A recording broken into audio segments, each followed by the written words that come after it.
대법원 2018초 기306 결정은 공직선거법 규정이 헌법상 명확성, 원칙과 과잉금지 원칙에 위반되는지 여부가 문제된 사건이다. 이 사건에서는 특히 후보자가 되고자 하는 자와 행위라는 표현이 너무 추상적이어서 형사처벌 기준으로 적절한지, 그리고 이러한 규제가 정치적 표현의 자유와 선거운동의 자유를 침해하는지가 핵심 쟁점이었다. 사건을 보면 피고인의 변호인은 공직선거법 제113조, 제250조, 제257조 규정이 불명확하고 지나치게 광범위하여 누구까지 처벌 대상이 되는지 알 수 없다고 주장하였다. 특히 선거에 실제로 출마하지 않은 사람까지도 후보자가 되고자 하는 자로 포함될 수 있다는 점에서 법적 안정성과 예측 가능성이 훼손된다고 보았다. 또한 허위사실 공표와 관련된 행위라는 개념 역시 범위가 불명확하여 표현의 자유를 위축시킨다고 주장하였다.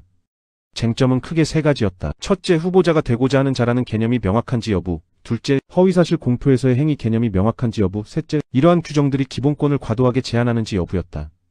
대법원은 먼저 명확성 원칙에 대해 설명하였다.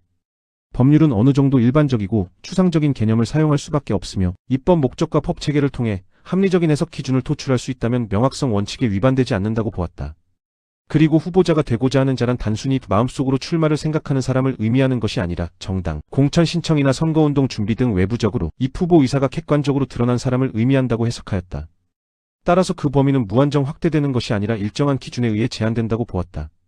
또한 행위라는 개념 역시 모든 행위를 포함하는 것이 아니라 당선을 목적으로 허위사실을 적극적으로 공표하는 경우로 한정된다고 보았다. 즉 처벌 대상은 구체적으로 제한되어 있어 예측 가능성이 확보된다고 판단하였다. 대법원은 이러한 규정들이 공정한 선거를 보장하기 위한 목적을 가지고 있으며 그 제한도 필요한 범위 내에서 이루어진 것이므로 과잉금지 원칙에도 위반되지 않는다고 보았다. 또한 자기부재금지 원칙과 관련해서도 해당 규정이 피고인에게 불리한 진술을 강요하는 것이 아니므로 헌법에 위반되지 않는다고 판단하였다. 이 결정에 대해서는 헌법적 비판이 제기될 수 있다. 명확성 원칙은 국민이 자신의 행위가 처벌 대상이 되는지 미리 알 수 있도록 하는데 그 목적이 있는데 후보자가 되고자 하는 자라는 개념은 여전히 해석에 따라 달라질 수 있는 여지가 있다. 특히 정치활동 초기 단계에서는 어느 시점부터 처벌 대상이 되는지 명확하지 않을 수 있다. 이는 법적 안정성을 약화시키고 자의적 해석의 가능성을 남긴다. 형사법적 측면에서도 비판이 가능하다. 형벌법규는 엄격하게 해석되어야 하는데 이 사건에서는 해석을 통해 구성요건을 구체화하는 방식을 택하고 있다. 이는 피고인에게 불리한 방향으로 해석될 가능성을 열어두는 것으로 형사법의 기본 원칙인 엄격 해석 원칙과 긴장 관계에 있다. 또한 정치적 표현을 형사처벌로 규제하는 것은 형벌의 최우수단성 원칙에 비추어 과도한 측면이 있다는 비판도 가능하다. 법의학적 쟁점은 전통적인 의미의 신체감정 사건은 아니지만 확장된 의미에서 중요한 문제가 있다. 특히 허위사실 여부를 판단하는 과정에서 사실의 진실성과 인식 상태를 분석해야 하는데 이는 단순한 사실 판단을 넘어 행위자의 인식과 의도를 분석하는 문제로 이어진다. 발언이 허위인지 과장인지 의견 표현인지 구분하는 과정에서 심리적 요소와 상황, 맥락을 종합적으로 검토해야 한다. 과학수사 측면에서는 디지털 증거 분석이 핵심이다. 선거 관련 발언은 방송, 인터넷, SNS, 문자메시지 등 다양한 매체를 통해 이루어지므로 해당 자료의 수집과 분석이 중요하다.